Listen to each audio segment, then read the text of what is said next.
शेतकऱ्याला सांगितलं होतं की राज्यामध्ये आता थंडी वाढतच जाणार आहे। म्हणजे आज आहे 7 नोव्हेंबर, उद्या 8, 9, 10, 11, 12 अशी दररोज थंडीमध्ये वाढ होत जाणार आहे।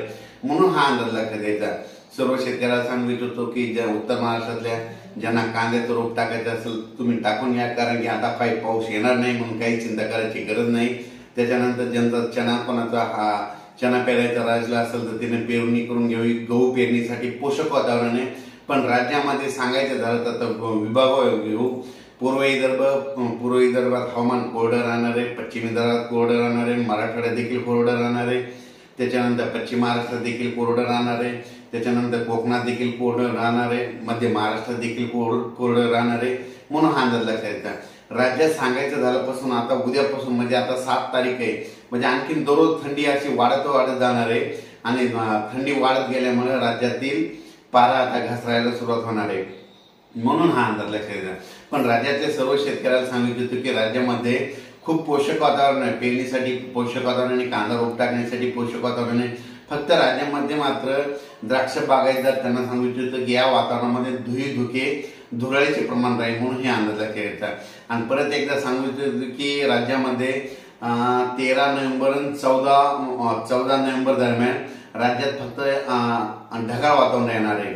आणि ते ढगाळ वातावरण राहणारे कोकणात राहणारे सातारा, सांगली, कोल्हापूर या भागाकडे म्हणजे सोलापूर या भागाकडे ढगाळ वातावरण राहणार आहे।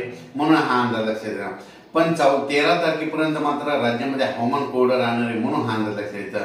13च्या नंतर फक्त थोडं ढगाळ वातावरण येणार आहे। म्हणून हा अंदाज लक्षात घ्यायचा।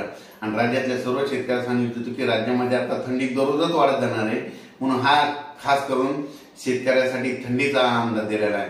काय झालं, बरेच हे माझं स्वतःचं चॅनल आहे आणि मी काय करत असतो, स्वतःच्या चॅनलवर इंस्टाग्रामच्या त्याच्यावर दररोज अंदाज देत असतो। म्हणजे इंस्टाग्रामला दररोज 2 दिवसाला देत असतो, युट्यूबला 2 देत असतो।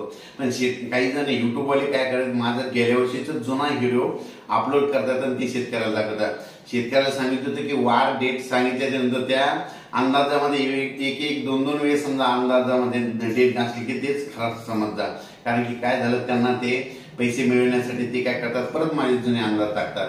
म्हणून आज आहे 7 नोव्हेंबर 2024। शेतकऱ्याला सांगतो आजपासून परत थंडी वाढत जाणार आहे। म्हणून हा अंदाज लक्षात द्यायचा। राज्यातील हवामान कोरडं राहणार आहे। फक्त सांगायचं झालं तर देशामध्ये सांगायचं झालं तर तामिळनाडू केरळ या भागाकडे तिकडल्या भागामध्ये त्या दोन राज्यामध्ये पावसाची शक्यता आहे। फक्त तामिळनाडू केरळमध्ये। मात्र आपल्या महाराष्ट्रात मात्र हवामान कोरडं राहणार आहे, थंडी वाढत जाणार आहे। मध्य प्रदेशला देखील थंडीचा पारा वाढत जाणार आहे, राजस्थानला देखील थंडीचा पारा वाढत जाणार आहे, गुजरातला देखील थंडी वाढणार आहे, त्याच्यानंतर हरियाणाला आणखीन जास्त वाढत जाणार आहे, दिल्लीकडे तर आणखीन जास्त पारा घसरणार आहे। म्हणून हा अंदाज लक्षात द्यायचा। अचानक वातावरणात बदल झाला तर प्रत्येक मेसेज दिला जाईल। धन्यवाद।